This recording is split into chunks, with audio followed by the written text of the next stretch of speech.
Pemirsa, rumah sehat di kota Surabaya atau rumah isolasi bagi pasien COVID-19 untuk OTG ini mendapatkan pro kontra dari masyarakat atau warga.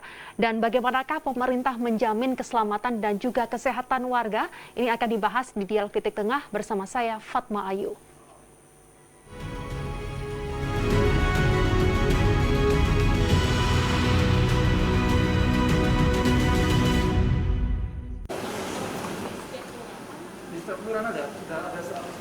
Dari 154 kelurahan, saat ini pemerintah kota Surabaya sudah menyiapkan rumah sehat atau tempat isolasi bagi OTG di 144 kelurahan.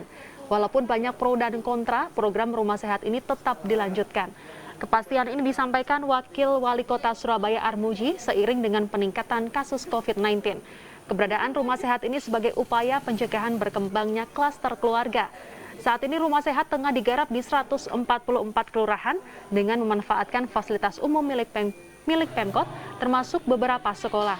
Sementara terkait penolakan warga, menurut Armuji, pemerintah akan menjamin keamanan serta keselamatan warga sekitar, termasuk memberikan keterbukaan informasi. Yang biasa sekarang kita insya Allah ini kan ada niat baik dari beberapa organ masyarakat yang ada di Surabaya, baik itu perkumpulan keagamaan atau perkumpulan organisasi masyarakat, dan semuanya mempunyai etikat baik, tidak akan merugikan warga di sekitarnya. Kalau ada kejadian seperti itu, kita contohkan rumah sakit Dr. Sutomo, rumah sakit Haji, itu belakangnya juga pemukiman semua, ya toh. Begitu juga puskesmas, itu masuk di perkampungan semuanya. Artinya kita sudah memikirkan warga yang di sana perlu dikasih pengertian. Supaya apa? Karena ini untuk kepentingan bersama. Pemirsa, Anda menyaksikan Dialog Titik Tengah, kali ini membahas terkait dengan pro kontra rumah sehat, dan sudah bersama kami, yakni melalui sambungan daring, Pak Febri Aditya Prajatara melalui Zoom Meeting. Selamat siang, Pak Febri. Selamat siang, Mbak Fatma. Ya, terima kasih Pak Febri selaku Kabag Humas Pemkot Surabaya sudah bergabung bersama kami. Dan juga ada Pak Sukamto selaku warga Surabaya atau warga Sambisari. Selamat siang, Pak Sukamto. siang, Mbak.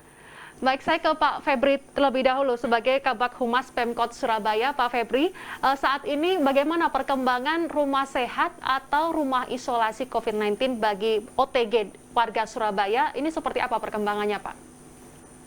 Ya, jadi memang alhamdulillah ya, terkait adanya rencana pembukaan rumah sehat, yang mana ini diperuntukkan untuk warga yang mengalami penyakit COVID ya, dapat penyakit COVID, namun dia gejala ringan ataupun OTG, yang sekiranya nanti itu ketika pemerintah Kota Surabaya melihat rumah warga yang sakit tersebut tidak memungkinkan untuk melaksanakan isolasi mandiri.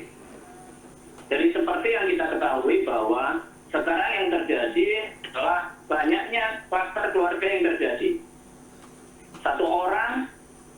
Satu keluarga isinya 4 orang. 1 orang ini positif. Nah, terus kemudian 3-tiganya diswab, hasilnya negatif. Pada hari itu. Tetapi tidak ada jaminan ketika hari kedua, hari ketiga, hari keempat, ataupun selama masa isoman yang dilaksanakan, ternyata 3 orang ini positif.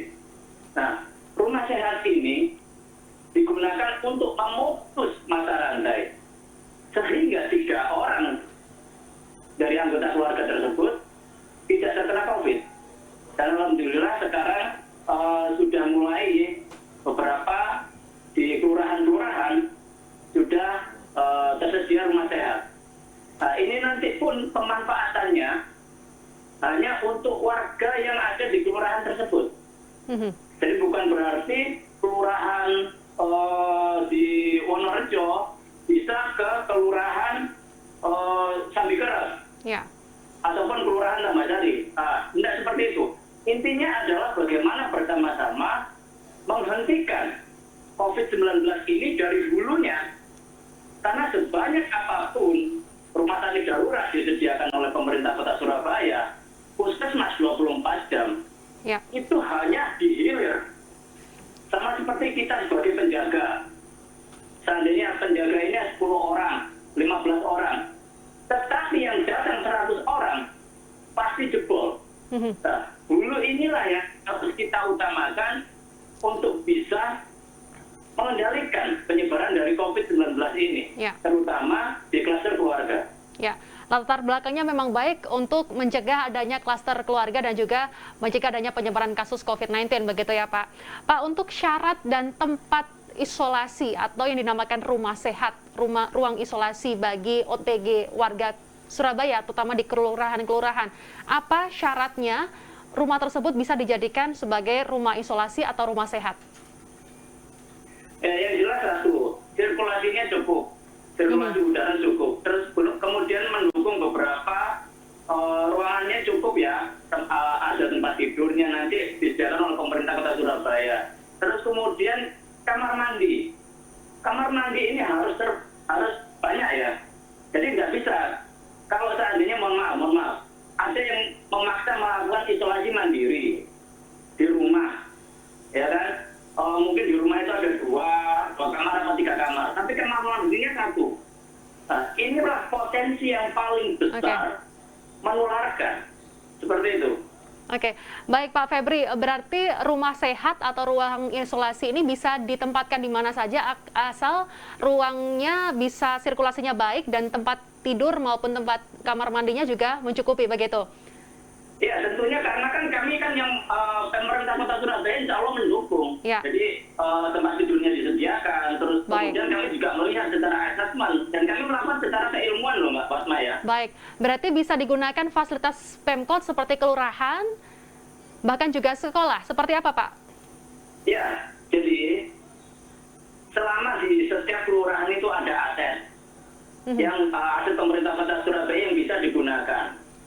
Bisa sekolah, bisa gedung serbaguna, ya bisa gedung kelurahan. Contohnya di Kelurahan Mulyorejo, Kecamatan Mulyorejo, di sana ada kantor kelurahan yang sudah kosong, jadi aset pemerintah, bisa digunakan. Ini tadi ada di Gubeng, sekolahan. Karena memang pelaksanaan sedang daring, bisa digunakan. Baik. Dan warga di sana mendukung. Baik, berarti memang banyak fasilitas yang digunakan seperti kelurahan, gedung sekolah juga bisa, atau juga sekolah swasta. Salah satunya yang ada di Kelurahan Lontar, Kecamatan Sambikerep. Seperti nanti saya akan bertanya kepada Pak Sukamto berkaitan dengan tanggapan warga. Bagaimana warga menanggapi dengan adanya rumah sehat atau tempat isolasi terpusat yang disediakan oleh Pemkot. Ini nanti akan dibahas di segmen kedua. Pemirsa jangan kemana-mana, kami akan segera kembali usai jeda.